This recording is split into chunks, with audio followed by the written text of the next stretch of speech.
नाहीये. राज्यातल्या राजकारणाने अनेक मर्यादा ओलांडलेल्या आहेत. अशात लोणावळ्यामध्ये मात्र एक सकारात्मक चित्र पाहायला मिळतंय. फळ विक्रीचा व्यवसाय करणाऱ्या भाग्यश्री जगतापांना अजित पवारांच्या राष्ट्रवादीने उमेदवारी दिली आहे. त्यामुळे आदिवासी समाजातल्या कुटुंबाचं भाग्य उजळलंय.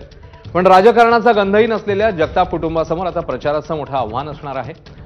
गेल्या 10 वर्षांपासून जगताप कुटुंबाचा उदरनिर्वाह फळ विक्रीच्या व्यवसायावर अवलंबून आहे. अशा प्रसंगी त्यांना व्यवसाय सांभाळत प्रचाराची धुराई सांभाळावी लागते. त्यामुळे भाग्यश्री दिवसा फळ विक्री करता करताही प्रचार करतायत आणि सायंकाळी घरोघरी जाऊन मतदारांपर्यंत त्या पोहोचतायत. सुनील अण्णा शेळके हे राष्ट्रवादीतून आहेत. त्यांनी मला हे तिकीट जाहीर केलेलं आहे एसटी कॅटेगरी मधून.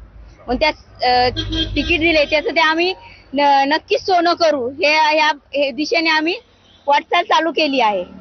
परंतु प्रचार आता कसं करताय? आम्ही बघतोय की सगळीकडे प्रचार सुरू आहे, तुम्ही इथं फळं विकताय. सकाळी 9 ते 3 पर्यंत इथे थांबायचं आणि संध्याकाळी 5 ते 9 वाजेपर्यंत प्रचार चालू ठेवायचा. आणि फळं विकता विकता पण प्रचार सुरू दिसतोय तुमचा. हो, चालूच आहे ना. आता येतात इथले गावातले येतात, खंडाळा विभागातले येतात. मग त्यांच्याशी संपर्क साधून हे आपलं त्यांच्यापर्यंत पोहोचण्याचं काम करतोय.